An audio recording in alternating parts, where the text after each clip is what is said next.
దేవుని యొక్క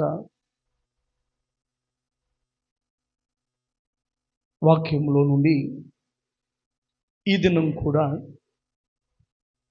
యాకోబు జీవితంలో ఒక సంఘటనను మనం జ్ఞాపకం చేసుకుందాం. ఇది 3వ వారము వరుసగా యాకోబు జీవితంలోని అనేక విషయాలు ధ్యానం చేస్తూ వస్తూ ఉన్నాం. మొదటి ఆదివారము యాకోబు కృతజ్ఞతను గురించి మనం మాట్లాడుకున్నాం. యాకోబు కట్టిన బలిపీఠములు యాకోబు యొక్క కృతజ్ఞతను తెలియచేస్తున్నవని మాట్లాడి ఉంటున్నాం. గమనించండి. అలాగే 2వ వారము పోయిన ఆదివారం దేవుడు యాకోబును బేతేలుకు తిరిగి వెళ్ళమన్నటువంటి ఆ మాటను మనం ధ్యానం చేశాం. ఏమిటి బేతేలు విశిష్టత? ఎందుకు బేతేలు వెళ్ళమన్నాడు? ఏ కారణం చొప్పున దేవుడు బేతేలుకు వెళ్ళమన్నాడు? అంటే ఏం కోరుతున్నాడు యాకోబు నుండి బేతేలుకు వెళ్ళమనడంలో అన్నది గత వారం మనం ధ్యానం చేశాం. దేవుని బిడ్డలారా, బేతేలు గురించి మాట్లాడుతూ దేవుడు మాటలు, ఏశావు ఎదుట నుండి నీవు పారిపోయినప్పుడు నీకు ప్రత్యక్షమయ్యాను, యాకోబు నీకు ప్రత్యక్షత దొరికిన స్థలం యాకోబు అని దేవుడు మాట్లాడాడు. అలాగే ఆ విషయాన్ని ప్రస్తావిస్తూ యాకోబు అన్నాడు, నా శ్రమ దినమున నాకు ఉత్తరం ఇచ్చాడు దేవుడు అన్నాడు. సో యాకోబు యొక్క బేతేలు యొక్క విశిష్టత మొదటిదేమో గమనించండి, తన ఒంటరితనము పోగొట్టబడి దేవుని ప్రత్యక్షత దొరికిన స్థలము. రెండవది బేతేలు విశిష్టత శ్రమ దినమున ఉత్తరమీయబడి ధైర్యపరచబడిన స్థలము. గమనించండి. ఇలాగున బేతేలు యొక్క విశిష్టతను గుర్తు చేస్తూ మళ్ళొకసారి ఆ బేతేలుకు వెళ్ళు, ఆ దేవుని సన్నిధికి, ఆ ప్రత్యక్షత వద్దకు నువ్వు వెళ్ళి అవన్నీ జ్ఞాపకం చేసుకోమని యాకోబుతో దేవుడు మాట్లాడిన సంగతి, నువ్వు లేచి బేతేలుకు వెళ్ళి అక్కడ నివసించి అక్కడ నాకు బలిపీఠం కట్టమని యాకోబుతో మాట్లాడిన సంగతిని గత వారం మనం ధ్యానం చేశాం. అయితే ఈ వారము యాకోబు జీవితములో నుండి మరి ఒక కోణాన్ని మనం మాట్లాడదాం. ఈరోజు యాకోబు జీవితంలో నుండి మరి ఒక భక్తి కోణాన్ని మనం నేర్చుకుందాం. ఏం నేర్చుకుంటున్నామయ్యా అంటే, గమనించండి, యాకోబు జీవితం ద్వారా యాకోబు దేవునితో ఎలా నడుచుకున్నాడో మనము కూడా నేర్చుకోవడానికి పాఠాలు దొరుకుతున్నాయి యాకోబు జీవితాన్ని ధ్యానించడం ద్వారా. ఇప్పుడు మనకు ప్రాముఖ్యమైన వాడు దేవుడు, ఆయనతో నడుచుకోవాలి. కాబట్టి ఆయా భక్తులు నడుచుకున్న విధానాన్ని జ్ఞాపకం చేసుకుంటూ వాటిని జ్ఞాపకం చేసుకుంటున్నాం. కానీ ఇక్కడ యాకోబు కాదు మనకు ప్రధానం, యాకోబు దేవుడు మనకు ప్రధానం. ఆ దేవునిని ఆరాధించుటకు, ఆ దేవునితో విశ్వాసముతో నడుచుటకు యాకోబు ఎలాగూ నడుచుకున్నాడో మనము అలాగున నడువబద్ధులమై ఉంటున్నాము. క్రీస్తే మనకు ప్రధానము. ఇది మనం జ్ఞాపకం చేసుకోవాలి. క్రీస్తే మనకు ప్రధానము. దేవుని ప్రియ సంగమా, ఈ రోజున యాకోబు యొక్క జీవితంలో నుండి ఒక మాట మనం జ్ఞాపకం చేసుకుందాం. ఏంటిదయ్యా ఈ రోజున వర్తమానం? పేరు ముందు చెప్తాను. ఏంటిదంటే కనుక యాకోబు స్పందన. చెప్పండి అందరూ. యాకోబు యొక్క స్పందన, the response of Jacob to the word of God. లేదు, ఇంకొక పేరు పెట్టవచ్చు, దేవుని వాక్కుకు యాకోబు స్పందన అని చెప్పవచ్చు. లేదా దేవుని మాటకు యాకోబు స్పందన అని పేరు పెట్టవచ్చు. దేవుని వాక్కుకు యాకోబు స్పందన, దేవుని యొక్క మాటకు యాకోబు యొక్క స్పందన. దేవుని బిడ్డలారా, దేవుని మాటకు గమనించండి స్పందించటము జీవితాల్లో గొప్ప మలుపులకు ప్రారంభము అన్న సంగతి మీరు మర్చిపోకూడదు. మన జీవితంలో ఎక్కడ ఒక టర్న్ తీసుకుంటుందంటే జీవితము నీకు లోబడిన దగ్గర నుండి అది ఇంకొక మార్గంలో ఒక టర్న్ తీసుకుంటుంది. దేవుని మాటకు లోబడినప్పుడు నువ్వు వెళ్తూ ఉన్నావు. దేవుని మాటకు విధేయత చూపి అక్కడి నుంచి విధేయత చూపిన దగ్గర నుంచి ఇక నీ జీవితము మలుపు తిప్పబడి మరి ఒక మార్గమందు దీవెనకరమైన ఆశీర్వాదకరమైన దేవునిలో ఎదిగే దేవునిలో బలపడే ఆ మార్గము కొరకు నీ జీవితం ఒక టర్న్ తీసుకుంటుంది, మలుపు తిరుగుతుంది. కొన్ని సంఘటనలు కొద్దిమంది జ్ఞాపకం చేస్తూ ఇలా అంటారు, పలానా సంఘటన నా జీవితంలో మలుపు తిప్పిందండి, ఆ మాట నా జీవితంలో మలుపు తిప్పింది, ఆ యొక్క వాక్యము నా జీవితంలో మలుపు తిప్పింది అన్నట్లుగా యాకోబు జీవితంలో కూడా గమనించు మాట మన జ్ఞాపకం. భక్తులందరి జీవితాల్లో దేవుని మాటకు విధేయత గమనించండి, ఇదిగో మన జీవితాన్ని మలుపు తిప్పుతుంది, అక్కడి నుండి వేరొక టర్న్ తీసుకుంటుంది మన లైఫ్. దేవుని బిడ్డలారా, ఆ విధంగా దేవుని మాటకు విధేయత అత్యంత ప్రధానమైన అంశం అన్న సంగతి మనం జ్ఞాపకం ఉంచుకోవాలి. దేవుని బిడ్డలారా, ఒక విషయాన్ని జ్ఞాపకం చేసి యాకోబు జీవితంలో ముందుకు వెళ్తాను. గమనించండి, మనందరికీ తెలిసిన ఆ వ్యక్తి పేతురు అన్న సంగతి మనం గమనించాం. యేసు ప్రభు శిష్యులో ఒక ప్రధానంగా, శిష్యులు అనగానే మొదట గుర్తు వచ్చేవాడు పేతురే, మొదటగా పిలువబడిన వాడు పేతురే, ఘనంగా వాడబడింది కూడా పేతురే. పేతురుకు ఒక విశిష్టత ఉంది. తన దూకుడును బట్టి, తన యొక్క తొందరపాటును బట్టి, అలాగే తన విధేయతను బట్టి కూడా పేతురుకు యేసు ప్రభు శిష్యుల్లో ఒక విశిష్టమైన స్థానం ఉంది. యేసు ప్రభు శిష్యులు అనగానే మొదట జ్ఞాపకం వచ్చేది పేతురే. పేతురు రాసిన 2 పత్రికలైనా 5 పత్రికలు రాసిన యోహాను కంటే ఎక్కువ గుర్తొస్తాడు. గమనించండి పేతురు, ఎందుకంటే తన క్రియలు, తన మాటలు, తన చర్యలు అంతగా ప్రత్యేకంగా ఉండడాన్ని బట్టి అన్న సంగతి మనం గ్రహించాలి. దేవుని ప్రియ సంగమా, ఎలా మాట్లాడుతాను జాగ్రత్తగా వినండి. పేతురు ఒక దినమున వచ్చి నన్ను వెంబడించుము, మిమ్మల్ని మనుషులను పట్టు జాలరిగా చేస్తాను అని చెప్పి దేవుడు చెప్తే పేతురు దానికి లోపడి తన వలలు విడిచిపెట్టి ప్రభువును వెంబడించినట్లుగా, వచ్చి నన్ను వెంబడించండి అని చెప్పినప్పుడు వలలు విడిచిపెట్టి మరి పేతురు వెంబడించాడు. దేవుని బిడ్డలారా, ఏం జరిగిందంటే కనుక పేతురును గొప్ప స్వార్థికునిగా చేశాడు, అద్భుతాలు చేయవానిగా చేశాడు, అనేకులకు ప్రసంగించువానిగా చేశాడు, పత్రికలు రాయవానిగా చేశాడు. దేవుని బిడ్డలారా, ఎంత గొప్పగా పేతురును దేవుడు వాడుకున్నది శిష్యుల్లో మనందరికీ తెలుసు.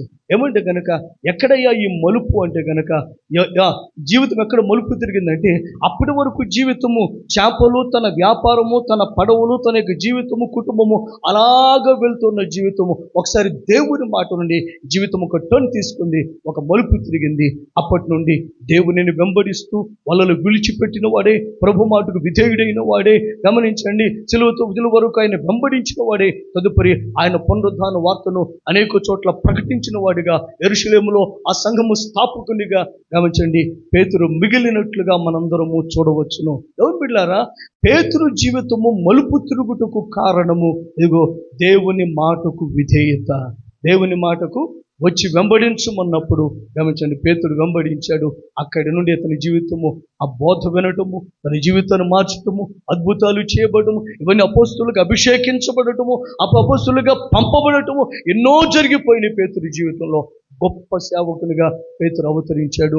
అతని జీవితంలో ఒక చిన్న మార్పు వచ్చి నన్ను వెంబడించమంటే గమనించండి, నిస్వార్థంగా, నిర్మోహమాటంగా వెళ్ళి వెంబడించాడు. మరి ఏముంటుందో తెలియదు, ఏం తినాలో తెలియదు, మనుషుల పట్టు జాలరులు అంటే ఏంటో తెలియదు, కానీ ఆయన మాటకు విధేయత చూపి ఆయన వెంబడించాడు. మాటకు విధేయత ఎంత మలుపు తిప్పుతుందో పేతురు జీవితం ఒక సాదృశ్యము. అయితే దేవుని ప్రియ సంఘమా, ఈ రోజున యాకోబు జీవితంలో నుండి దేవుని ప్రియ సంఘమా, యాకోబు ఎలాగా దేవుని మాటకు విధేయుడయ్యాడో మీతో మాట్లాడతాను. యాకోబు జీవితంలో నుండి 5 సంఘటనలు మీకు జ్ఞాపకం చేస్తాను. ఏమిటంటే గనక ఈ 5 సంఘటనలు కూడా దేవుడు మాట్లాడగా యాకోబు స్పందించినట్లుగా మనకు కనబడుతుంది. అందుకే దాని యొక్క వర్తమానం యొక్క టైటిల్ మీకు ముందుగానే చెప్పాను. యాకోబు జీవితంలో ఈరోజు మనం యాకోబు జీవితంలో చూసే కోణం ఏంటంటే గనక, యాకోబు జీవితంలో గమనించండి, ఇదిగో యాకోబు దేవుని మాటకు స్పందన, దేవుని వాక్కుకు స్పందించిన తీరు, the response of Jacob to the God's word. దేవుని యొక్క వాక్యమునకు యాకోబు యొక్క స్పందన ఎలాగ ఉందో ఈ దినమున మనం ధ్యానం చేద్దాం. రోజున మనకు ఆ చివరిలో చెప్పబోయే పాఠం కూడా మీకు ఇప్పటికే బోధపడింది అనుకుంటున్నాను. ఏమంటే గనక అది చిన్నదైనా పెద్దదైనా దేవుని మాటకు విధేయత, వెనువెంటనే చూపే విధేయత మన జీవితాల్లో ఎంత గొప్ప మార్పులకు పునాది పడుతుందో మనకు తెలియదు. పునాది పడుతుందో తెలియదు. పునాది ఎప్పుడు ఎవరికి కనిపించదు. పునాది ఎప్పుడు ఎవరికి కనిపించదు. కట్టడం కనపడుతుంది. అంత పెద్ద కట్టడం ఉందంటే లోపల పునాది ఉంది. గమనించండి, ఈ విధేయత పునాది లాంటిది. ఇది కనబడదు కానీ దీని మీద గొప్ప కట్టడమే ఉంటుంది. దీని మీద అందమైన కట్టడాలే ఉంటాయి. దీని మీద నివాసయోగ్యమైన పొరాలే ఉంటాయి. ఎందుకంటే ఈ పునాదులు ఇక్కడే పడతాయి. దేవుని మాటకు విధేయత. దేవుని బిడ్డలారా, ఆ విధేయత ఎంత శ్రేష్టమైందో ఏదైనా నేను మీతో మాట్లాడుతాను. మీరు శ్రద్ధగా ఆలకించాలని ప్రభు పేరట మనవి చేస్తా ఉన్నాను. గమనించండి, మొదటిగా మనం చూద్దాము ఆదికాండము 28వ అధ్యాయము. ఆదికాండం 28వ అధ్యాయము. బేతేలు దగ్గర ఉన్న సంఘటన మనందరికీ తెలిసిందే. మరొకసారి సందర్భాన్ని బట్టి జ్ఞాపకం చేసుకుందాం. ఆదికాండము 28వ అధ్యాయము 13వ వచనము నుండి 15వ వచనం వరకు ఆ 3 వచనాలు దేవుడు మాట్లాడిన మాటలు. ఒకసారి మనం చూద్దాం. మరియు యెహోవా దూత పైగా నిలిచి, నేను నీ తండ్రి అయిన అబ్రహాము దేవుడను, ఇస్సాకు దేవుడనైన యెహోవాను, నీవు పండుకొని ఉన్న ఈ భూమిని నీకు నీ సంతానమునకు ఇచ్చేదను. నీ సంతానము భూమి మీద లెక్కకు ఇసుక రేణువుల వలె అగును. నీవు పడమటి తట్టును, తూర్పు తట్టును, ఉత్తరపు తట్టును, దక్షిణపు తట్టును వ్యాపించదువు. భూమి యొక్క వంశములను నీ మూలముగా నీ సంతానము మూలముగాను ఆశీర్వదింపబడును. ఇదిగో నేను నీకు తోడయుండి నీవు వెళ్ళు ప్రతి స్థలమందు నిన్ను కాపాడుచు ఈ దేశమునకు నిన్ను మరలా రప్పించదును. నేను నీతో చెప్పినది నెరవేర్చు వరకు నిన్ను విడువనని చెప్పగా. సో ఇక్కడ దేవుడు యాకోబుతో మాట్లాడిన మాటలు ఈ 3 వచనాల్లో 13, 14, 15 వచనాల్లో చూసాం. అయితే విశేషం ఏదంటే కనుక 17 నుండి 22 వచనాలు, అనగా ఈ యొక్క 17, 18, 19, 20, 21, 22 ఈ 6 వచనాలు గమనించినప్పుడు, ఈ 6 వచనాలు గమనించండి, యాకోబు యొక్క రెస్పాన్స్. గమనించండి, యాకోబు యొక్క స్పందన లేదా ప్రతిస్పందన అని మనం గమనించాలి. యాకోబు దేవుని యొక్క మాటకు స్పందించినట్లుగా మనం చూస్తున్నాం. సంథింగ్ హి రెస్పాండెడ్. దేవుని మాట వినబడగా, ఇదిగో యాకోబా, నేను నీతో ఉంటాను, నీతో వస్తాను, నిన్ను దీవిస్తానని దేవుడు యాకోబు పట్ల తనకున్న ప్రణాళిక ఏదో యాకోబుకు దేవుడు బయలుపరచగా, యాకోబు అంటున్నాడు, నీవే నా దేవుడు అంటున్నాడు. యాకోబు అంటున్నాడు, నీకు నా యొక్క సంపాదన యావత్తులో 10వ భాగము నీకు చెల్లిస్తానంటున్నాడు. ఇదిగో నేను మరలా ఈ బేతేలు దగ్గర మందిరము కడతాను అని అంటున్నాడు. దేవుని బిడ్డలారా, ఎందుకు ఈ మాట చెప్తున్నానంటే కనుక, దేవుడు ఆ మాటకు యాకోబు యొక్క స్పందన, ఏదో ఒకటి స్పందిస్తున్నాడు. ఇది దేవుని మాటగా ఎంచినప్పుడు యాకోబు యొక్క స్పందన మనం గుర్తించాలి అన్న సంగతిలో మర్చిపోకూడదు. యాకోబు స్పందిస్తూ ఉన్నాడు.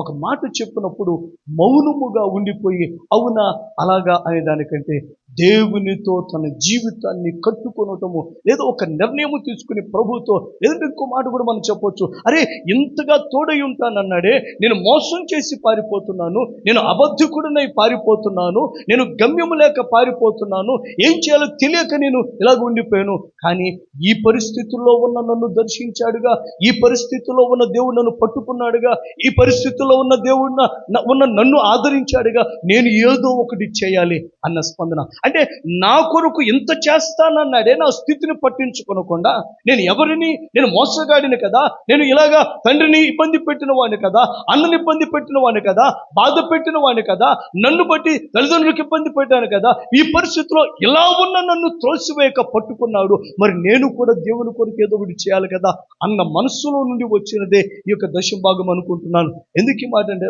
గమనించండి, ఇదిగో దేవుడు పలుకగా, దేవుడు మాట్లాడగా ఒక కృతజ్ఞత బయటికి వచ్చింది. ఏం చెప్పిన ఒక కృతజ్ఞత. నేను కూడా ప్రభా, నువ్వు నా స్థితిని పట్టించుకోకుండా ఇంత కృప నీవు చూపితే మరి నేను ఎలాగ మౌనంగా ఉంటాను? అందరూ బట్టి తాను చేయగలిగింది ఏదో తను దేవుని కొరకు చేస్తానని చెప్తున్నాడు. దేవుని బిడ్డలారా, ప్రభా నువ్వు నాకు తోడై ఉంటానన్నావుగా, నాతో మాట్లాడావుగా, నన్ను దీవిస్తానన్నావుగా. ఇదిగో నేను చేయగలిగింది లేదు, నీవు నా దేవుడు అయి ఉంటున్నావు. ఇదిగో నేను నీకు ఇలాగా చేస్తానని తన కృతజ్ఞతను బయటపడుతున్నాడు. అంటే నేను అంటున్నాను, సంథింగ్ హీ రెస్పాండెడ్. ఒక మాట జ్ఞాపకం పెట్టుకోండి, దేవుడు మాట్లాడగా మనము స్పందించాలి. ఏం చేయాలి చెప్పండి? దేవుని మాటగా మనం ఇప్పుడు ఆదివారం మనం వాక్యం చెప్తూ, సేవకులు వాక్యం చెప్తారు. ప్రతి సంఘములో జరిగేది దేవుని మాటలు వివరిస్తారు సేవకులు. అయితే విశేషం ఏదంటే మనము కూడా స్పందించాలి. ఎలాగా? అది నువ్వు లోబడవలసిన విషయమా? ప్రభా అలాగూ లోబడతానని చెప్పాలి. అది వాగ్దానమా? ప్రభా ఇట్టి వాగ్దానము చేస్తున్నావు కనుక ప్రభా అట్టి దానికి నన్ను పాత్రని చేయమని. If it is a promise claim it అంటాడు. If it is a command obey it అంటాడు. నీకు బయలుపరచబడింది ఆజ్ఞయ, లోబడు. వాగ్దానమా? దాన్ని పొందుకోవడానికి దేవుణ్ణి అడుగు. అది మార్గమా? ప్రభా ఇక్కడ నుండి ఈ మార్గం నాకు చూపించవు కనుక ఎలా నడుస్తానని చెప్పు. అది ఏదో దానికి సంబంధించిన ప్రతిస్పందన. మార్గము బోధించబడిందా? అవును ప్రభా, ఇంతమందికి తెలియదు, ఇక మీదట ఎలా నడుచుకుంటాను. ఆజ్ఞ చెప్పబడిందా? ప్రభా ఇది ఆజ్ఞ కనుక నేను లోబడతాను. వాగ్దానమా? ప్రభా ఇటు వాగ్దానములన్నీ నా కొరకే కనుక అయ్యా అది నా పక్షంగా రుజువు చేయండి, నువ్వు నాకు దయచేయండి. అది అవసరత? అవును ప్రభా, దాని గురించి నేను ప్రార్థన చేస్తాను. ఇలాగా అది ఏదో దానికి తగ్గ స్పందన. యాకోబు తను మోసగాడే ప్రాణభయముతో ఒంటరి అయిపోయి గమ్యము తెలియక పారిపోతున్న పరిస్థితిలో ప్రభు అతన్ని సంధించగా, అతనితో మాట్లాడగా యాకోబు కూడా స్పందిస్తున్నాడు. ఏమంటే కనుక, అయ్యా ఇక మీదట నిన్నే నా దేవునిగా చేసుకుంటున్నాను, ఇక మీదట నీకే అర్పణలు అర్పిస్తాను. యాకోబు స్పందించాడు. చాలాసార్లు మాట వింటాం, అలాగుని వెళ్ళిపోతాం దులిపేసుకుని అన్నట్లుగా. ఏ మాట దేవుడితో చెప్పకుండా, అవునో కాదనో, లోబడనో చెప్పకుండానే వెళ్ళిపోతావు. మార్గము బోధించబడగా ప్రభా ఇదా మార్గం మనకి ఎంతకాలం తెలియదు, ఇక మీదట ఎలా ఉంటానని ఆ మార్గము కొరకైన స్పందన తెలియపరచు.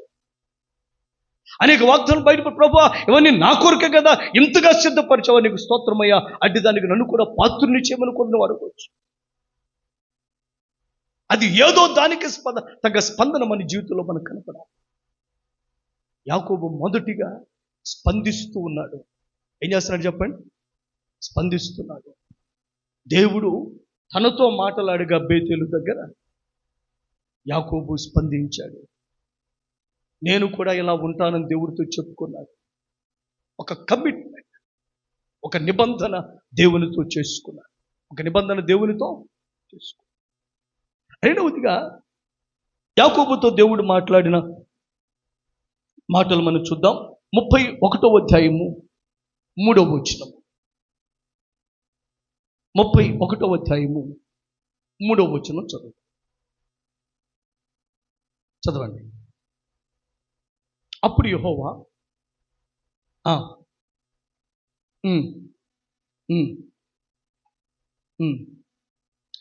యెహోవా నీ పితరుల దేశమునకును నీ బంధువుల యొద్దకును తిరుగు వెళ్ళుము, నేను నీకు తోడు ఉండదునని యాకోబుతో చెప్పగా. గమనించవలసిన విషయం ఏదంటే, జాగ్రత్త వినండి. 18వ వచనం. కానాను దేశమునకు తన తండ్రి ఇస్సాకునొద్దకు వెళ్ళుటకు తన పశువులన్నిటిని తను సంపాదించిన సంపద యావత్తును, 10 రాములో తాను సంపాదించిన ఆస్తి యావత్తును తీసుకుని పోయెను. స్తోత్రం చెప్పండి. హల్లెలూయా. ఎంత శ్రేష్టమైన విధేయత! నాకైతే ఇది ఆశ్చర్యం కలిగిస్తాం. ఇక్కడ యాకోబు యొక్క విధేయత, యాకోబు దేవుని మాటకిచ్చిన స్పందన బహు విశిష్టమైనది. చెప్తాను, జాగ్రత్తగా వినండి. యాకోబు ముందు మాట్లాడిన మాట మనం 28వ అధ్యాయంలో మాట్లాడుకున్నాం కదా, బేతేలు దగ్గర. అది జరిగిన 20 సంవత్సరాల తర్వాత ఇది జరుగుతుంది. ఎన్ని సంవత్సరాల తర్వాత?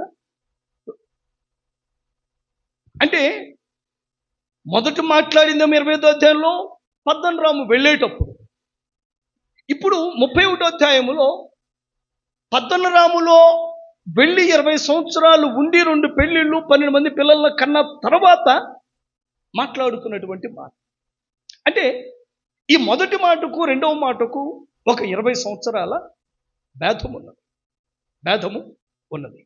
దేవుని పిల్లారా, ఇప్పుడు 20 సంవత్సరాల తర్వాత దేవుడు ఏమంటున్నాడంటే, చూడండి 3వ వచనంలో, అప్పుడు యెహోవా నీ పితరుల దేశమునకు నీ బంధువుల యొద్దకు తిరిగి వెళ్ళు, నేను నీకు తోడై ఉండదనని యాకోబుతో చెప్పగా. నువ్వు పితరుల దేశానికి వెళ్ళిపో, నేను నీకు తోడై ఉంటాను అని చెప్పాడు. ఇక్కడ గమనించవలసిన ఒక సంఘటన ఎదురు తీసుకుని వస్తాను, జాగ్రత్తగా. ఏంటంటే యాకోబు దేవుడి మాట తనతో మాట్లాడినప్పుడు యాకోబు పొలములో ఉన్నాడు. ఎక్కడున్నాడు చెప్పండి? పొలములో ఉన్నాడు. ఇంటికెళ్ళి సర్దుకుని రావచ్చు. అక్కడ 2 కారణాలు ఉన్నాయి. అసలు మామగారింటికి వెళ్ళడానికి ఇష్టం లేదు. మామగారింటికి వెళ్ళడానికి 20 సంవత్సరాలు అక్కడే ఉన్నాడు. కాకపోతే ఏం జరుగుతుందంటే, చూడగానే ముఖం తిప్పుకుంటున్నారు, చూడగానే ముఖం నల్లగా పెట్టుకుంటున్నారు, వెనక్కిలు గొడుగుతున్నారు. యాకోబు ఇది భరించలేకపోతున్నాడు. అనుకునే ఉంటాడు, మా నాన్నోళ్ళ దగ్గర ఉంటే ఇది నాకు ఉండదుగా, ఎంతైనా ఇది అత్తగారిల్లేగా అనుకున్నాడేమో తెలియదు. మొత్తానికి కొంచెం అంటిముట్టిన పరిస్థితులు ఏర్పడిపోయినాయి ఎక్కడ 20 సంవత్సరాలు. కారణం ఏంటంటే అసూయ తప్ప వేరేం లేదు. ఏంటి అసూయ? యాకోబు బాగా డెవలప్ అయ్యాడు. దేవుడు అతను తోడుగా ఉండి అతను ఆశీర్వదించాడు. గత వారం మనం మాట్లాడుకున్న మా విషయాలన్నీ కూడా ఎలాగా, మొదట 14 సంవత్సరాలు కొలువు చేశాడు, బానిసగా ఉన్నాడు మామ ఇంటి దగ్గర, ఊరికే పనిచేశాడు. 14 సంవత్సరాల తర్వాత ఈ 6 సంవత్సరాలు జరిగింది ఏంటంటే, చివరి 6 సంవత్సరాల్లో మామ అన్నాడు, సరే కొలువు సమయం తీరిపోయింది కదా, నీవు ఈ పని చేస్తున్నందుకు ఊరికే చేసేవి ఇంతకు ముందు, ఇప్పుడు జీతం తీసుకో. ఏంటి జీతం? వాళ్ళ మామ బాగా చూశాడు. ఆ సంవత్సరం ఏమైనాయి అంటే, పొడలు కలిగినవి తక్కువ పుట్టినాయి, చారలు కలిగినవి ఎక్కువ పుట్టినాయి. అందుకని ఓహో చారలు ఎక్కువ పుడుతున్నాయి కాబట్టి, అబ్బాయి చారలు అన్నీ నాయి, పొడలు అన్నీ నీ అంటే తక్కువ పడతాయి ఉద్దేశంతో. ఆ సంవత్సరంలో ఏం జరిగిందంటే, ఏదైతే నీది అని యాకోబుతో చెప్పాడో ఆ పొడలు కలిగినవి ఎక్కువ పుట్టేసి మామకేమైపోయింది? కన్ను గుట్టేసి అసూయ వచ్చేసి ఏం చేసింది చెప్పండి? అసూయ వచ్చేసి కడుపమంటే అంత పని అయినా చేస్తాను. పొద్దున్నే ఒక వీడియో చూసా. ఏంటి ఆ వీడియో అంటే, మా అమ్మ అంత వయసు ఉంటుందండి ముసలమ్మకి, మా అమ్మగారు అంత వయసు ఉంది. సీసీ కెమెరాలు రికార్డ్ అయింది. ఒక అపార్ట్మెంట్లో మీకు తెలుసు కదా, ఈ మధ్యలో కొంచెం నడిచే స్థలం ఉంటుంది, ఒక 5-6 అడుగులు. ఆ గుమ్మం ఉంటుంది, ఈ గుమ్మం ఉంటుంది, ఏమండి ఉంటుంది కదా. ఈ గుమ్మం ఎదురుగా ఆ అపార్ట్మెంట్ వాళ్ళు ఏం చేశారు, ఒక ముగ్గేసుకున్నారు. సంక్రాంతికి ముగ్గేసుకున్నారు. రాత్రిపూట ఇంచుమించుగా ఒక 10 అట్లా దాటిన తర్వాత ఏం జరిగిందంటే కనుక, ఈ ముసలమ్మ సీసీ కెమెరా ఉందని తెలియదేమో ముసలమ్మ, మొత్తం బకెట్ నీళ్ళు తెచ్చి పోసేసింది. బకెట్ నీళ్ళు వచ్చి పొద్దున్న చూశాను, అంటే కడుపు మాట తప్ప నాకేం కనపడలేదు. సో ఎందుకు ఈ మాట చెప్తున్నానంటే, దేవుని ప్రియ సంఘమా, జాగ్రత్తగా ఈ మాటలు ఆలకించండి. ఇప్పుడు యాకోబు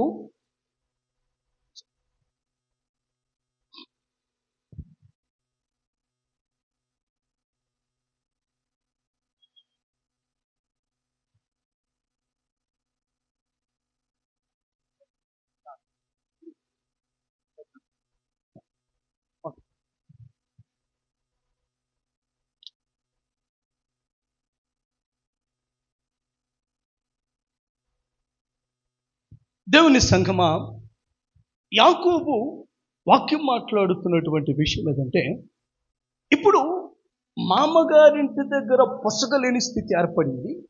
ఎవరికి? యాకోబుకి మామగారింటి దగ్గర పొసగలేని స్థితి ఏర్పడగా, ఇప్పుడు దేవుడు అంటున్నాడు పొలములో ఉండగా నీ తండ్రి ఇంటికి వెళ్ళిపో యాకోబు అంటుంటే, ఇప్పుడు యాకోబు ఇంటికి వెళ్ళి మంచిగా చెప్పేంత పరిస్థితులు కూడా లేవు. ఇక ఏం చేశాడంటే పొలములోకే తన ఇద్దరు భార్యలను పిలిపించాడు. పొలములోకే తన ఇద్దరు భార్యలను పిలిపించి వారితో మాట్లాడుతున్నాడు. ఏమన్నాడంటే ముందు విషయం చెప్పాడు. మీ నాన్నగారు మీ అన్నగారులు ఇంత ముందులాగా నాతో మాట్లాడడం లేదు, మీరు కూడా చూశారు కదా అని మొదలు పెట్టాడు. అక్కడ చూడండి 30వ అధ్యాయము ఈ మాట చూడండి. 33వ వచనంలో దేవుడు ఏం చెప్పాడు?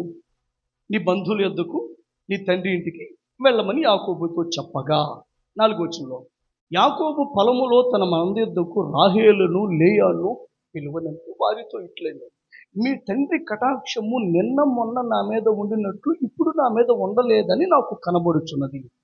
అయితే నా తండ్రి యొక్క దేవుడు నాకు తోడై ఉన్నాడు, మీ తండ్రికి నా యావశక్తితో కొలువు చేసిందని మీకు తెలిసే ఉన్నది.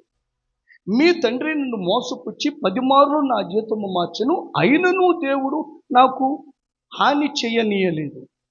అతడు పొడలు గలవి నీ జీతముగునని చెప్పిన ఎడల అప్పుడు మందలన్నీయు పొడలు గల పిల్లనీనెను, చారులు గలవి నీ జీతములగనని చెప్పిన ఎడల అప్పుడు మందలన్నీయు చార్లు గల పిల్లలనీనెను. అట్లు దేవుడు మీ తండ్రి పశువులను తీసి నాకు ఇచ్చెను, మందలు చూలు కట్టు కాలమున నేను స్వప్నమందు కన్నులెత్తి చూడగా. సో ఇవన్నీ మాట్లాడుకుంటూ వచ్చాడు దేవుడు.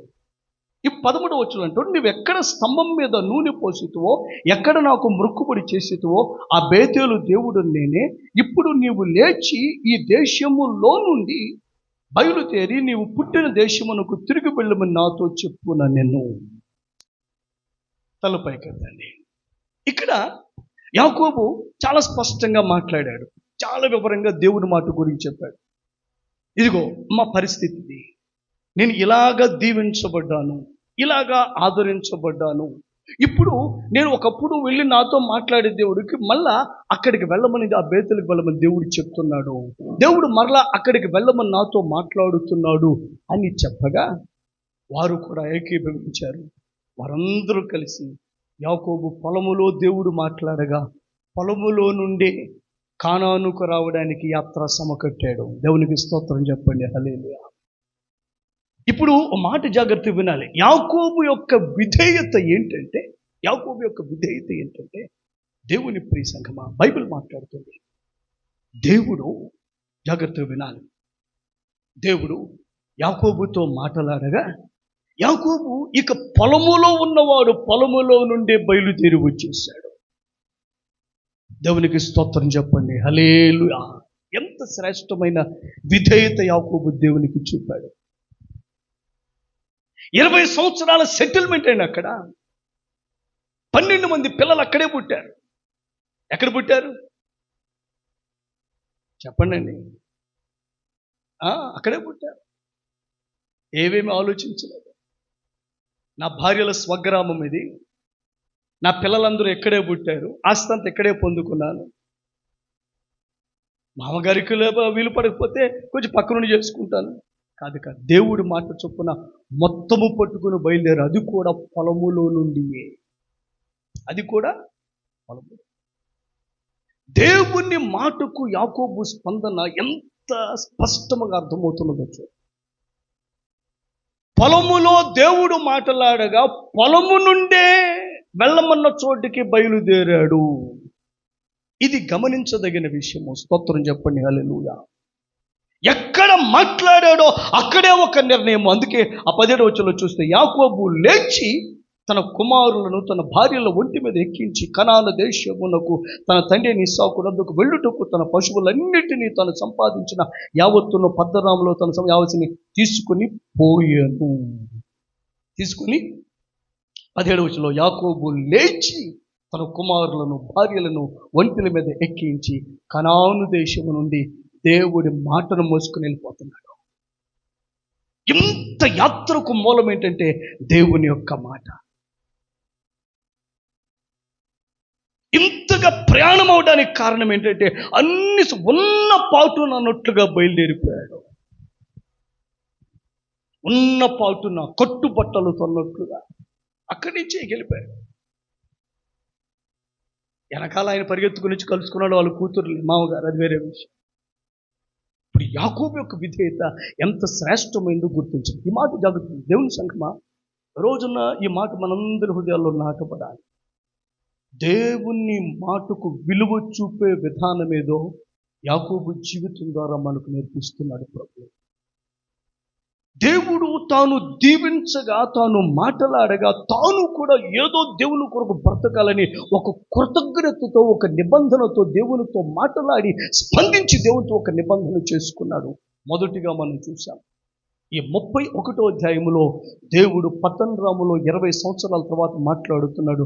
యాకోబు, నువ్వు లేచి నీ బంధువుల దగ్గరకు, నీ పితరుల దగ్గరకు, నీ తండ్రి దేశానికి వెళ్ళిపోయావు అని చెప్తే గనక, పొలములో ఉన్నవాడు భార్యలను పొలమునకే పిలిపించుకుని వారితో మాట్లాడి వారిని ఒప్పించుకుని పొలము నుండి లేచి వారిని ఒంటెలు ఎక్కించుకుని యాకోబు పోయాను. స్తోత్రం చెప్పండి, హల్లెలూయా. ఆ పోవటం వెనుక దేవుని మాట ఉంది. ఆ పోవటం వెనుక విధేయత ఉన్నది.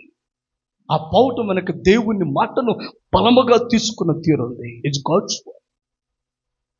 మీరు గమనించండి, భక్తుల జీవితాల్లో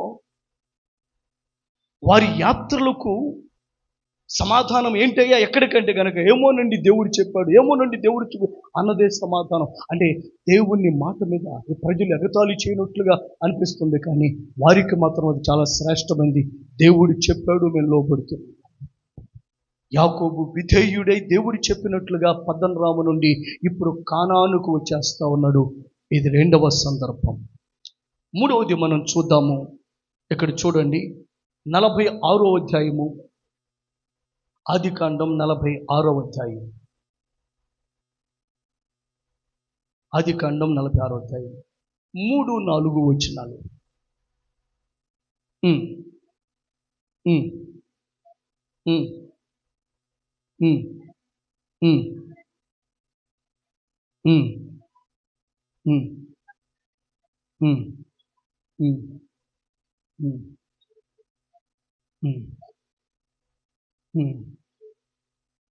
రైట్. సో ఇప్పుడు ఇది యాకోబు జీవితంలో తన చివరి ప్రయాణం అని చెప్పవచ్చు. The last journey of Jacob. ఎక్కడి నుండి ఎక్కడికి? తన పితరులకు తనకు వాగ్దానం చేసిన ఆ కానాను నుండి ఐగుప్తుకు వెళ్తున్నాడు. కారణం ఏంటంటే తన 11వ కుమారుడైనటువంటి యోసేపు ఐగుప్తులో మంత్రిగా ఉన్నాడు. అప్పుడు ఆ చుట్టుపక్కల దేశాలన్నింటికి కరువు వచ్చింది. అందరూ ధాన్యం కొరకు యోసేపు మంత్రిగా ఉన్న దేశం మీద ఆధారపడుతున్నారు. ఒకప్పుడు యాకోబు అనుకున్నాడు చనిపోయాడు తన కుమారుడని, కానీ తెలివి వచ్చింది కరువు ద్వారా తన కుమారుడు బ్రతికే ఉండడు మాత్రమే కాదు, పొరుగు దేశానికి మంత్రి అయ్యానని అర్థమైంది. ఇప్పుడు యోసేపు తండ్రి బ్రతికున్నాడని తెలుసుకుని తండ్రి కొరకు రథాలు పంపించాడు, తీసుకొని రండి, కరువు కాలం దగ్గరే ఉందురుగానని. ఇప్పుడు యాకోబు యోసేపు మాటను బట్టి తాను ఉన్న స్థలము నుండి బయలుదేరి బెయేర్షెబా అనే స్థలానికి వచ్చి అక్కడ ఆగాడు. అక్కడ యాకోబు చేసిన పని మనందరికీ మాదిరికరం. ఒకసారి చూపిస్తాను ఏం చేశాడు. 46వ అధ్యాయము 1వ వచనం. అప్పుడు ఇశ్రాయేలు అనగా యాకోబు తనకు కలిగినదంతయు తీసుకొని ప్రయాణమై బెయేర్షెబాకు వచ్చి తన తండ్రి ఇస్సాకు దేవునికి బలులనర్పించెను. అప్పుడు రాత్రి దర్శనముల యందు దేవుడు యాకోబు అని ఇశ్రాయేలుని పిలిచెను. అందుకతడు చిత్తము ప్రభు అనెను. ఆయన, నేనే దేవుడను, నీ తండ్రి దేవుడను, ఐగుప్తుకు వెళ్ళుటకు భయపడకుము, అక్కడ నిన్ను గొప్ప జనముగా చేసేదను. యోసేపు రథములను పంపించగా యాకోబు బయలుదేరి బెయేర్షెబా వరకు వచ్చి అక్కడ ఆగి అక్కడ బలులు అర్పించాడని రాయబడింది. ఏం చేశాడు చెప్పండి? అక్కడ బలులు అర్పించి, వాట్ ఈస్ ఇట్? ఏంటి అక్కడ? అంటున్నాను, విచారణ చేశాడు దేవుని వద్ద. ఏం చేశాడు చెప్పండి? దేవుని దగ్గర ఎందుకు ఇక్కడ నిలబెట్టాడు? బెయేర్షెబాకు వచ్చి అడుగు ముందు పట్టలేదు యాకోబుకి. ఇంకా ఒక బలి అర్పించాడు, దేవుని దగ్గర విచారణ చేశాడు. ప్రార్థన అనుభవం కలిగిన వాడేగా, ఎబ్బోకురేవు అనుభవం కలిగిన వాడేవుగా, కుంటుచున్న ప్రతిసారి ప్రార్థన అనుభవం గుర్తొస్తుందిగా, పేరు మార్చింది గుర్తొస్తుందిగా, దేవుడే గుర్తించాడుగా పోరాట యోధునిగా. ఇప్పుడు బెర్షెబా దగ్గర జరిగింది ఏంటంటే కనుక బలులు అర్పించాడు అనగా విచారణ చేశాడు. ఏం చేశాడు చెప్పండి? ఏంటి సంగతి అయ్యా? దేవుడు పొద్దున్నే మాట్లాడుతున్నాడు, అంతరంగం ఎరిగిన వాడు కాబట్టి. యాకోబు యాకోబు అనగా చిత్తము ప్రభువా, నువ్వు లేచి భయపడక ఐగుప్తుకు వెళ్ళు, నేను నీకు తోడై ఉంటాను, అక్కడ నిన్ను గొప్ప జనముగా చేస్తాను. యోసేపును చూస్తావులే, నువ్వేం భయపడదు, నీ మనసులో భయం నేను ఎరుగుదును, నువ్వు లేచి వెళ్ళి ఐగుప్తుకి. స్తోత్రం చెప్పండి, హల్లెలూయా. ఇప్పుడు ధైర్యంతో వెళ్ళిపోతున్నాడు యాకోబు. దేవుని మాట చొప్పున కానీ బయలుదేరి వెళ్ళలేదు ఐగుప్తుకు వెళ్ళడానికి. బెర్షెబా వరకు వచ్చాడు కానీ అన్నోతులు అనుమానం, ప్రభువా ఏం చేయమంటావు? ముందుకు ఎదురు సందర్భం అదే. యాకోబు మాట్లాడుతున్నాడు, ఏంటయ్యా సంగతి? దేవుడు అంటున్నాడు, నువ్వు ఐగుప్తుకు వెళ్ళిపో. ఇంక యాకోబు వెళ్తున్నాడు, దేవుని మాటకు విధేయుడు. స్తోత్రం చెప్పండి, హల్లెలూయా. ఒక మాట చెప్తాను, యాకోబు బయలుదేరాడు కానీ తన సొంత మాట చొప్పున ఐగుప్తుకు వెళ్ళడానికి అతను మనసు లేదు. ఒక మాట తీసుకుని వెళ్దాం మనం. ఇంకో మాట చెప్తాను, ఒకవేళ గనక ఆ బలి అర్పించిన సందర్భంలో దేవుడు ఐగుప్తుకు వెళ్ళవద్దు అని చెప్తే ఖచ్చితంగా వెళ్ళేవాడు కాదు. స్తోత్రం చెప్పండి, హల్లెలూయా. దేవుడు ఏమన్నాడు? ఇప్పుడు ఐగుప్తుకు వెళ్ళిపో అన్నాడు. యాకోబు వెళ్తున్నాడు. ఒక దీర్ఘ ప్రయాణం, దేశములు దాటిన ప్రయాణం. కానాను నుండి ఐగుప్తు వెళ్ళాడు దేవుని మాట చొప్పున. దేవుడు ఏమన్నాడు? 3వ వచనం, నేనే దేవుడను, నీ తండ్రి దేవుడను, ఐగుప్తునకు వెళ్ళుటకు భయపడకుము, అక్కడ నేను గొప్ప జనముగా చేసేదను. 5వ వచనంలో, యాకోబు లేచి బెర్షెబా నుండి వెళ్ళెను. స్తోత్రం చెప్పాలి. ఆ మాట బయటకు వస్తే కానీ నిజమైన ప్రయాణం బయలుదేరాలి. స్తోత్రం చెప్పండి, హల్లెలూయా. బెర్షెబాకు వచ్చాడు. అప్పుడు దేవుడు చెప్తే గాని వెళ్ళాల. అంటే ఇప్పుడు యాకోబు వెళ్ళడానికి ఫరో రథాలు కాదు ప్రధానం, యోసేపు మాట కాదు ప్రధానం, వెళ్ళమంటే వెళ్తానన్నదే ప్రధానం. ఆ మాట దొరికింది, విధేయుడే వెళ్ళిపోతున్నాడు. దేవుని మాట మీద ఆధారపడటం, దేవుని మాటకు స్పందించటం యాకోబు జీవితంలో నిర్దిష్టంగా మనకు కనపడుతుంది. నిర్దిష్టంగా మనకు కనపడుతుంది. దేవుని ప్రియ సంఘమా, జాగ్రత్తగా ఈ మాటలు ఆలకిద్దాం. దేవుడు యాకోబుతో మాట్లాడిగా చిత్తము ప్రభువా అంటున్నాడు. Yes Lord. ప్రార్థన చేసేప్పుడు నాకు కూడా ఓతపడదు. ఎస్ లార్డ్ అని, చిత్తము ప్రభువా, నీ ఇష్టమేనయ్యా. అవును, అలాగే ప్రభువా. దేవుని సంఘమా, యాకోబు దేవుని మాటకు విధేయుడయ్యాడు. ఇది 3వ సందర్భాన్ని మనం చూసాం. జాగ్రత్త వినండి. మొదటిది, తాను పారిపోతున్నప్పుడు బేతేలు దగ్గర దేవుడు మాట్లాడగా స్పందించాడు. పారిపోయి 18 వెళ్ళి 20 సంవత్సరాలు ఉండగా తిరిగి వెళ్ళిపోమని దేవుడు చెప్పిన మాటకు యాకోబు స్పందించాడు. తిరిగి కానానుకు వచ్చిన తర్వాత కుమారుడు కబురు పెట్టినప్పుడు కుమారుడి దగ్గరికి వెళ్ళడానికి దేవుడిని అడిగాడు. దేవుడు చెప్పగా అవును ప్రభువా అని చెప్పి ఐగుప్తులకు వెళ్ళాడు. ఇంకా 2 సందర్భాలు మనం చూడాలి. 2 సందర్భాలు మనం చూడాలి. దేవుని బిడ్డలారా, మొదటిగా 35వ అధ్యాయంలో చూద్దాం. అంటే ఇది 4వది మనం ధ్యానించేది, చివరిది చూద్దాం తర్వాత. 35వ అధ్యాయము మొదటి వచనం. దేవుడు యాకోబుతో, నీవు లేచి బేతేలునకు వెళ్ళి అక్కడ నివసించి నీ సహోదరుడైన ఏశావు ఎదుట నుండి పారిపోయినప్పుడు నీకు కనబడిన దేవునికి అక్కడ బలిపీఠం కట్టుమని చెప్పగా. 6వ వచనం చూడండి. యాకోబును అతనితో కూడా ఉన్న జనులందరూ కానానులో లూజునకు అనగా బేతేలునకు వచ్చిరి. 7వ వచనం. అతడు తన సహోదరుని ఎదుట నుండి పారిపోయినప్పుడు దేవుడు అక్కడ అతనికి ప్రత్యక్షమాయను గనుక అక్కడ బలిపీఠము కట్టి ఆ చోటుకి ఏల్బేతేల్ అని పేరు పెట్టింది. మొదటి వచనములో దేవుడు అన్నాడు, నీవు వెళ్ళి బేతేలుకు వెళ్ళి అక్కడ బలిపీఠం కట్టమన్నాడు. యాకోబు వెళ్ళి బలిపీఠం కట్టాడు. ఇది ఎప్పుడు సంఘటన, సందర్భాన్ని చూడండి. ఎప్పుడయ్యా ఈ సందర్భము అని అంటే, జాగ్రత్తగా ఎప్పుడండి ఈ సందర్భము అని అంటే, ఇలా వినాలి దేవుని బిడ్డలారా. యాకోబు మామగారింటి దగ్గర 20 సంవత్సరాలు అయిన తర్వాత తిరిగి కానానుకు వెళ్ళమన్నప్పుడు బయలుదేరి వచ్చాడు. అది దేవుని మాట చొప్పునే, దేవుని మాటకు స్పందించే వచ్చాడు. వచ్చిన తర్వాత జరిగిన సంఘటన ఇది. కానాను వచ్చిన తర్వాత బేతేలుకు వెళ్ళమన్నాడు ప్రభు. వెళ్ళి బలిపీఠం కట్టమనగా యాకోబు వెళ్ళాడు, బలిపీఠం కట్టాడు. స్తోత్రం చెప్పండి, హల్లెలూయా. విధేయత. వెళ్ళమంటే వెళ్ళటం, ఉండమంటే ఉండటం, ఆగమంటే ఆగటం. ఎక్కడికి వెళ్ళమంటే అక్కడికి వెళ్తాడు. పద్దనరాము వెళ్ళాడు, కానానుకు వచ్చాడు, కానానులో బేతేలుకు వెళ్ళాడు, అక్కడి నుండి మళ్ళీ ఐగుప్తుకు వెళ్తున్నాడు. ఇవన్నీ దేవుని మాటకు స్పందనలే. ఎలా చెప్తాను, the majority journeys in the life of Jacob is in response to God. యాకోబు జీవితములో అధిక ప్రయాణములు దేవుని మాటకు విధేయతనే. స్తోత్రం చెప్పండి, హల్లెలూయా. అందుకే ఒక చోట అంటాడు, నేను యాత్ర చేసిన దినములు అంటాడు. ఏమంటాడు?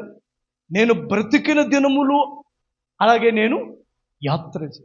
ఫరో అడుగుతాడు, యాకోబు నీ వయసు ఎంత?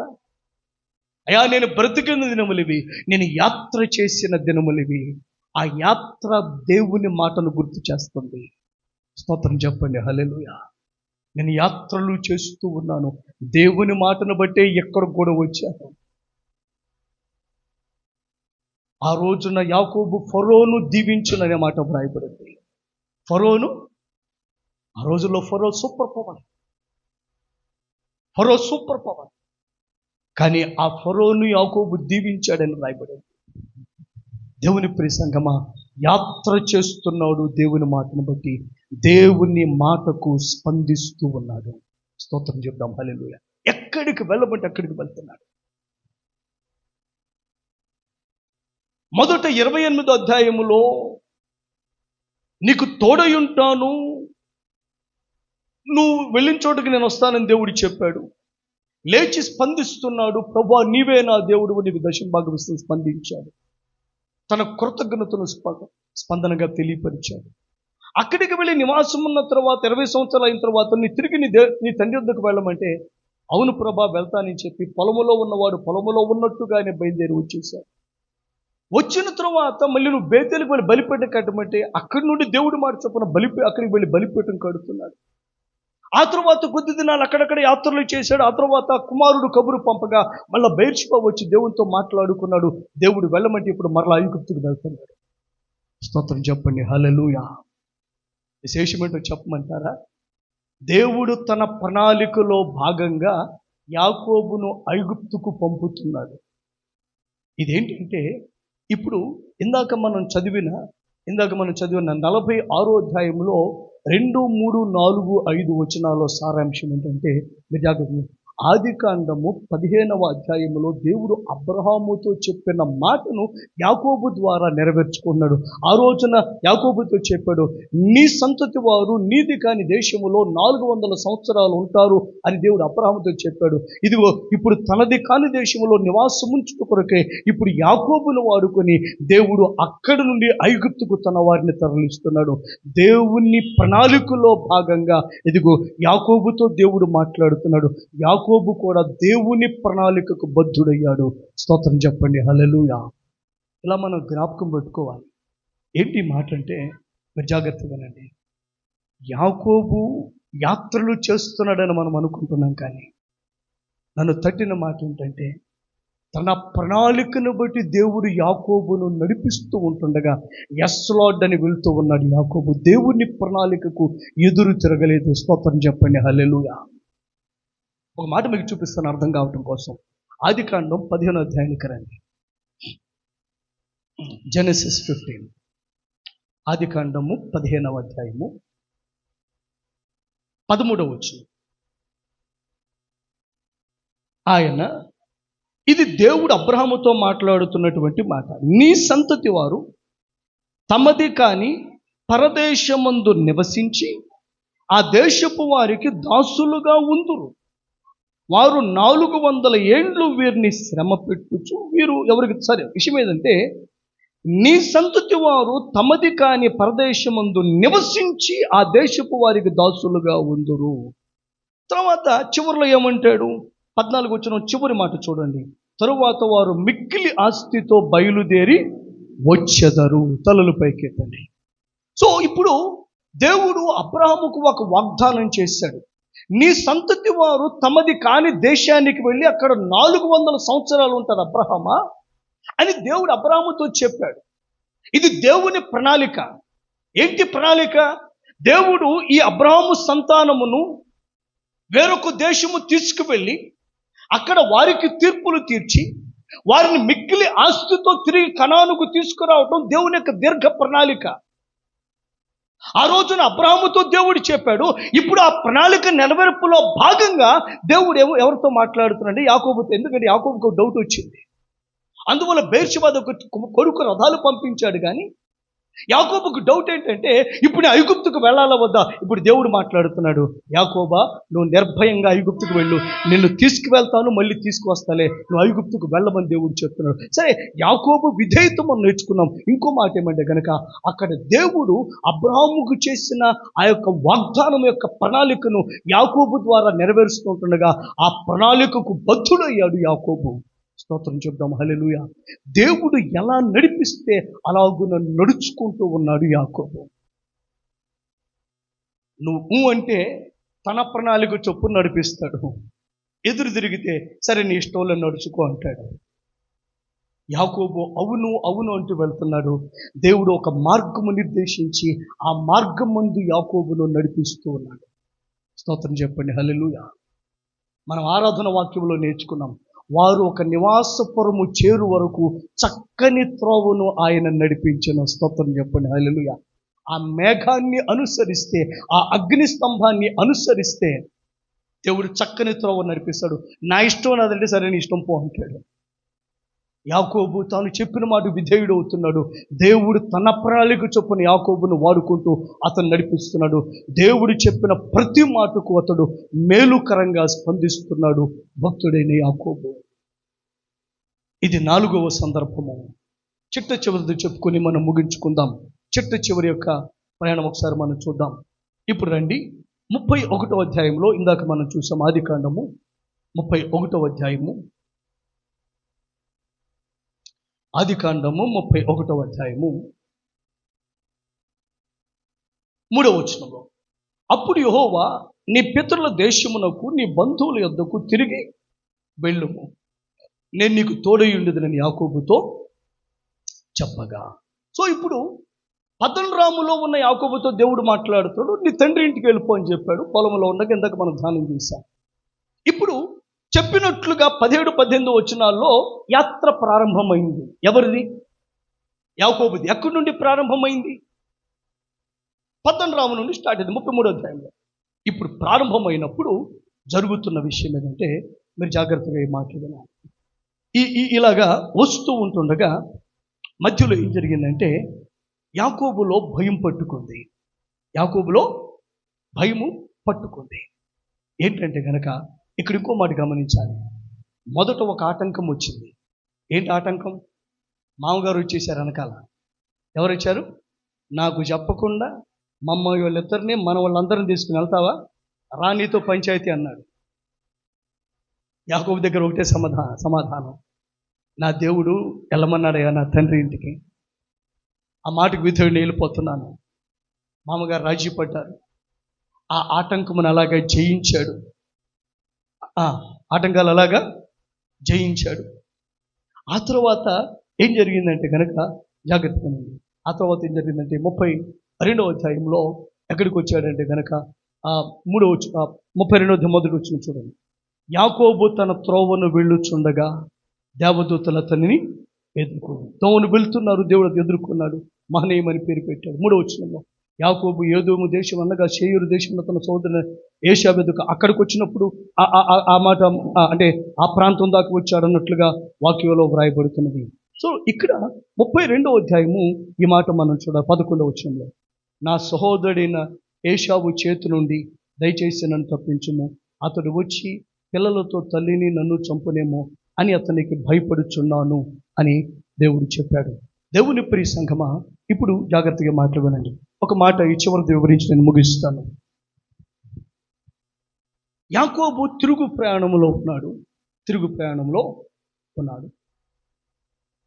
ఎక్కడి నుండి? మామగారింటి దగ్గర నుండి. అప్పుడు జరిగిన సంఘటన ఇది 32వ అధ్యాయంలో. ఇక్కడ బయలుదేరాడు, వచ్చాడు. మొదటి ఆటంకమేమో మామగారు అడ్డగించారు. సమాధానం చెప్పు, రాజీ అయిపోయింది, వచ్చేస్తున్నాడు. మళ్ళీ యోర్దాను దాకా అంటే షేయూరు మన్యం ఏదోము దాకా రాగానే, అది వాళ్ళ అన్నగారు ఉండే ప్రాంతం. అక్కడికి రాగానే అక్కడ ఒక భయం పట్టుకుంది. అన్న కోపం తగ్గలేదేమో, చంపేస్తాడేమో. యోర్దాను దాకా వచ్చాడు, ఇంకా భయం పెద్దదైపోయింది. అమ్మో ఏమవుతుందో ఏం కథో అన్నట్లుగా భయపడుతున్నాడు. ఇప్పుడు జాగ్రత్తగా ఆలకించాల్సిన ప్రధానమైన విషయం, ఇప్పుడు 11వ వచనం చివరి మాట ఏంటి చెప్పండి? అతనికి భయపడుతున్నాను. ఇంకో మాట చూడండి, 32వ అధ్యాయము 32వ అధ్యాయము క్షమించండి, అక్కది కాదు,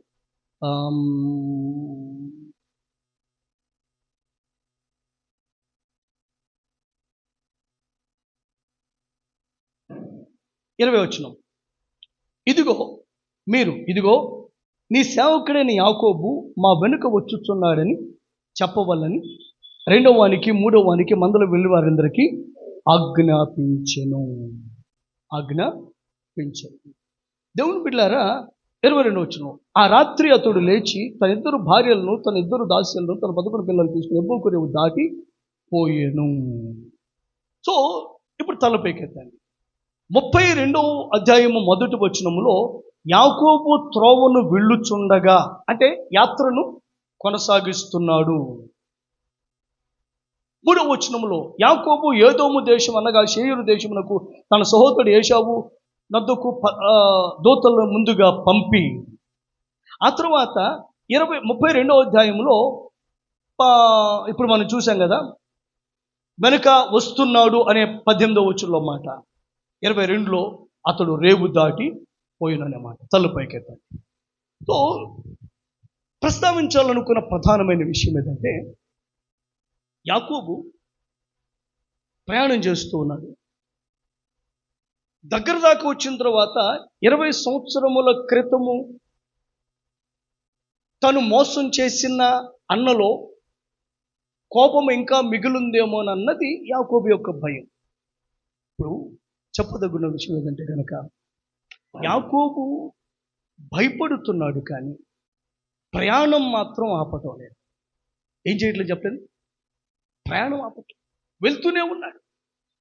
యాకోబు తన త్రోవను వెళ్ళుచుండగా యబ్బోకు రేవు దాటిపోగా షేయూరు మన్యం వద్దకు రాగా, అయ్యా నీ దాసుడు వస్తున్నాడని వాళ్ళతో చెప్పండి, నేను ప్రయాణములోనే ఉన్నాను. మిక్కుటమైన భయం ఉన్నది యాకోబు అంతరంగములో, కానీ ప్రయాణం మాత్రం ఆపట్లేదు. కారణం ఏంటి మీరు చెప్పండి? కారణం ఏంటి చెప్పాలి? దేవుని మాట. ఏం చెప్పండి? దేవుని యొక్క పక్కన భయం ఉంది, కానీ దేవుడు చెప్పిన మాట విధేయత ఉంది. భయాలున్నా దేవుడు చెప్పాడు కనుక సాగిపోతున్నారు, ఇబ్బంది ఉన్నా సాగిపోతున్నారు, నష్టమున్నా సాగిపోతున్నారు. గత రాత్రి ఇదే వాక్యాన్ని ధ్యానం చేశాం. మన జీవితాల్లో నష్టాలు, ఇబ్బందులు ఉన్నప్పటికీ కూడా ప్రభుతో వెలుదురుగా సాగిపోయే స్థిరత్వము మన జీవితాలకు కావాలని గత రాత్రి మాట్లాడుకున్నాం. ఏదైనా మన యాకోబు జీవితం ద్వారా మరొకసారి మీరు జ్ఞాపకం చేస్తున్నాం. యాకోబు వెళ్తూ ఉన్నాడు. ఏమిటండి? భయమున్నా, అన్న వేటగాడైనా, అన్న చంపగలిగిన కెపాసిటీ ఉన్నవాడైనా యాకోబుల అంతరంగంలో భయం ఉంది, కానీ ఆగిపోయి అక్కడ తర్వాత కాదు, వెళ్తూనే ఉన్నాడు, ప్రార్థన చేసుకుంటూనే ఉన్నాడు. ఎందుకంటే కనుక ఎందుకు వెళ్తున్నాడు అనే మాటకు సమాధానం ఏదంటే, దేవుని మాటకు విధేయత. చెప్పండి అందరూ, దేవుని మాటకు. ఈ మాట మీరందరూ మనసులో పట్టుకోవాలి. యాకోబు భయపడుతున్నాడు కానీ ప్రయాణం ఆపలేదు. కారణం ఏమిటి చెప్పండి? ఏంటిదండి? విధేయత.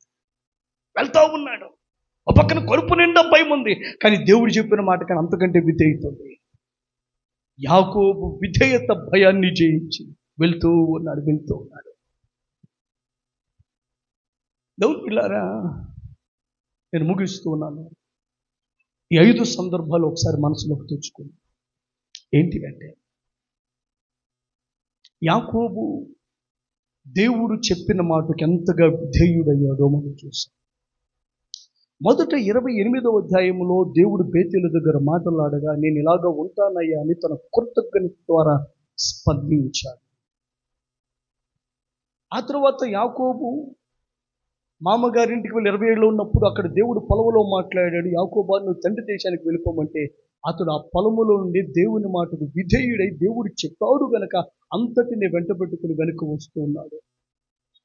వస్తూ ఉన్న తరుణములో ఏం జరిగిందంటే కనుక ఇక్కడ మరలా ఈ యొక్క యోర్దాను నది యబ్బోకు రేవు దగ్గరికి వచ్చిన తర్వాత తన భయాన్ని గురించి దేవునితో మాట్లాడుకున్నాడు. అయితే విశేషం ఏదంటే కనుక అతనిలో భయం ఉన్నది కానీ దేవుడు చెప్పాడని యాత్రను ముందు కొనసాగిస్తున్నాడు.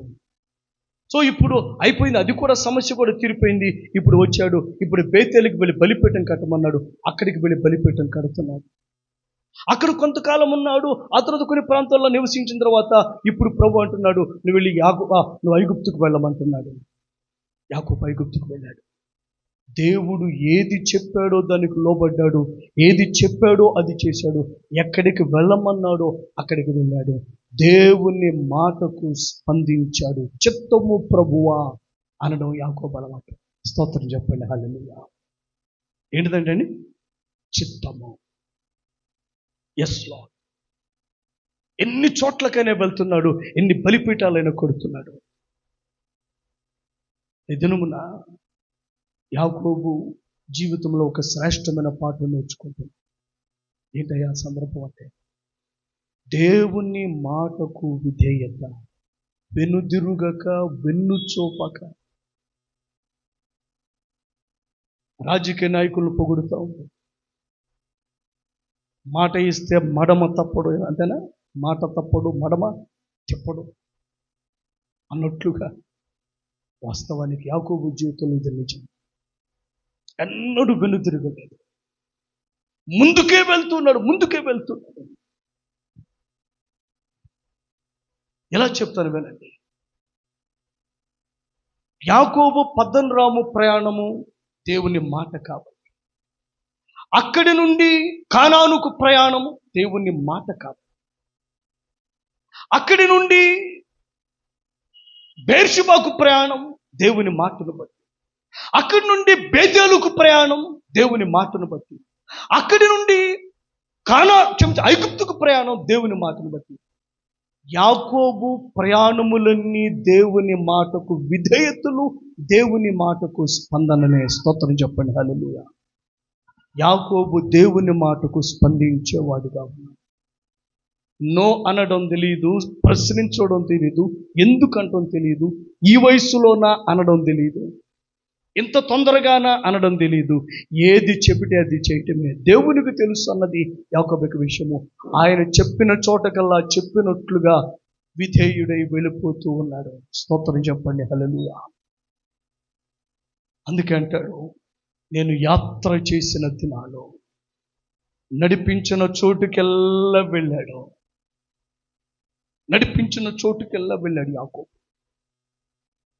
యాకోబు దేవుని మాటకు స్పందించాడు. Jacob responded to the word of God. దినమున అది యాకోబు జీవితాన్ని మలుపు తిప్పిందని చెప్తున్నాను. యాకోబు జీవితాన్ని యాకోబును శ్రేష్ఠునిగా నిలబెట్టి, యాకోబును ఫరోను దీవించువానిగా నిలబెట్టింది. ఒక మాట చదివి ముగిస్తాను. ఆదికాండము 46వ అధ్యాయంలో, ఆదికాండము 46వ అధ్యాయము 7వ వచనం, క్షమించండి, 47:7. మరియు యోసేపు తన తండ్రి అయిన యాకోబును లోపలికి తీసుకుని వచ్చి ఫరో సమక్షమందు అతని ఉంచగా యాకోబు ఫరోను దీవించిన 8వ వచనం. ఫరో నీవు జీవించిన సంవత్సరములు ఎన్ని అని యాకోబును అడిగినందుకు యాకోబు, నేను యాత్ర చేసిన సంవత్సరములు 130, నేను జీవించిన సంవత్సరములు కొద్దిగాను దుఃఖసహితముగాను ఉన్నవి. నా పితరులు యాత్ర చేసిన దినముల్లో వారు జీవించిన సంవత్సరములన్నీ కాలేదని ఫరోతో చెప్పి ఫరోను దీవించి ఫరో ఎదుట నుండి వెళ్ళిపోయాను. దేవుని బిడ్డలారా, యాకోబు ఫరోను దీవించాడు. అందుకిందక మాట చెప్పాను, ఆ దినాల్లో ఫరో సూపర్ పవర్, ప్రపంచ దేశాలకు అధిపతిగా ఉన్నాడు. ఆ ఐగుప్తు దేశపు రాజును యాకోబు దీవించాడు. యోసేపు లోపలికి తీసుకువెళ్ళి ఫరో సముఖమున ఫరోను యాకోబునుంచగా యాకోబు ఫరోను దీవించాడు. యాకోబు ఫరోను, ఎంత శ్రేష్టమైన కృప! ఒంటరిగా కర్ర పట్టుకుని పారిపోయిన యాకోబు ఎక్కడ? దిక్కుతోచని స్థితిలో స్తంభం నిలువబెట్టి బేతేలు దేవుడాని మొరపెట్టిన యాకోబు ఎక్కడ? 14 సంవత్సరాలు మందలను మేపుచు మామంటి దగ్గరే కొలుము చేసిన పాలేరైన యాకోబు ఎక్కడ? ఫరోను దీవించే యాకోబు ఎక్కడ? దీనంతటికి మూలము యాకోబు విధేయత. రెండోది ఏంటంటే, యాకోబు దేవుని మాటకు స్పందించినట్టు. ఏది చెప్తే దానికి స్పందించాడు. ఏది చెప్తే దానికి స్పందించాడు. పలానా చోటుకు వెళ్తూ ఉన్నాడు. పలానా చోటుకు వెళ్తూ ఉన్నాడు. అక్కడ బలిపీఠం కట్టు కడుతూ ఉన్నాడు. ఐగుప్తుకు వెళ్తూ ఉన్నాడు. కానానుకు వెళ్తూ ఉన్నాడు. అక్కడ నివసిస్తున్నాడు. ఎక్కడ ఉండమంటే అక్కడ, ఎక్కడికి ప్రయాణం చేయమంటే ఎక్కడ బలిపీఠం కదా అక్కడ. ఇది యాకోబు జీవితం. ప్రభువుని ఎరిగిన నాటి నుండి ప్రభు ఏది చెప్తే అదే, ఆ మాటకు స్పందిస్తూ తన జీవితాన్ని కొనసాగించాడు. యాకోబు జీవన శైలి ఎక్కడ ఉండమంటే అక్కడ, ఎక్కడ కట్టమంటే అక్కడ, ఎక్కడ నడవమంటే అక్కడ, ఈ విధంగా తన జీవితం కొనసాగింది. బ్రతుకంతా దేవుని మాటకు స్పందిస్తూ ఆయన చెప్పిన మార్గములో నడుచుకున్నాడు యాకోబు. స్తోత్రం చెప్పండి. హల్లెలూయా. నేను ముగిస్తున్నాను. రోజున దేవుని బిడ్డలమైన మనకు పాఠము, ప్రభువు నీతో మాట్లాడుతూ ఉండగా ఆ మాటకు స్పందించి ప్రభు ఏం చెప్తున్నాడో అలాగున చేయుటకు మన నిర్ణయాన్ని తెలియపరిచి, మన ఆలోచన తెలియపరిచి ముందుకు వెళ్ళాలి. యాకోబు అదే, ఏం చెప్తే అది చేస్తాను. ఎక్కడికి వెళ్ళమంటే ఎక్కడికి వెళ్తాను, ఏం కట్టమంటే అది కట్టలేదు. టోటల్గా దేవుని మాటకు స్పందించాడు. దేవుడు ఏం చెప్తే అవును ప్రభువా అని స్పందించి తన నిర్ణయాన్ని క్రియలలో బయలుపరిచి ముందుకు కొనసాగుతున్నాడు యాకోబు. యాకోబు జీవితం ఇది నాన్న మనకు మాదిరి. మాటకు స్పందించిన యాకోబు. ఈరోజు నీ పేరు పెట్టుకో, మాటకు స్పందించిన అని నీ జీవితంలో చెప్పగలవా? నా పేరు కూడా నేను పెట్టుకుంటున్నాను, మాటకు స్పందించిన అనే పేరు నాకు తగునా? యాకోబు జీవితంలో ఆ పేరుకు న్యాయం. స్పందించాడు యాకోబు. ఎప్పుడు మాట్లాడినప్పుడు స్పందించాడు. ప్రతి ప్రయాణము దేవుని ప్రయాణమే. యాకోబు జీవితంలో సగం యాత్ర అంతా దేవుని మాటకు విధేయతే. దేవుని మాటకు స్పందన. ఎన్నోసార్లు నీతో మాట్లాడాడు. నీవేమో దాట వేస్తావు, యాకోబు ఏమో స్పందిస్తాడు. అది యాకోబుకు మనకు తేడా. నువ్వేం చేస్తావు? దాట వేస్తావు, వాయిదా వేస్తావు, ఇప్పుడు కాదనుకుంటావు. ఎప్పుడు దేవుని మాట వినబడినా మరొక రోజుకు దాన్ని వాయిదా వేయాల్సిందే. యాకోబును చూడండి, పొలములో మాట్లాడగా పొలములో నుండి బయలుదేరి వచ్చాడు. స్పందన, విధేయత యాకోబు యొక్క జీవితంలో నుండి మనకి ఈరోజు పాఠ. దేవుని మాటకు స్పందించు వారముగా ఉంటాం. అవును ప్రభు అలాగే చేస్తాము అని చెప్పేవారు ఉండాలి. చెప్పినట్లుగా చేయుటకు విధేయత చూపుతాం. విధేయత యాకోబు జీవితం మలుపు. చెప్పిన ప్రతి మాటకు స్పందించాడు. ఏం చేయమంటే అది చేశాడు. అలాగని దేవుని మాటకు స్పందించు వారముగా మౌనముగా ఉండిపోక ఏది నీతో మాట్లాడుతున్నారో దేవుడు ఇది బయలుపరుస్తుందో దానికి రెస్పాన్స్ తెలియదు. అవును ప్రభా, ఇది నీ మాట కనుక ఇలాగ ఉంటాను, ఇలాగ చేస్తాను, ఇలాగ అడుగుతాను, ఇలాగ నడుచుకుంటాను అని దేవునికి మన యొక్క స్పందన తెలియచెప్పు వారంగా ప్రతి సందర్భములో మనం ఉందాము. అట్టి కృప ప్రభు మనకు దయచేయనుగాక. ఆమేన్. అందరూ మోకరించి కొద్ది నిమిషాలు మీ యొక్క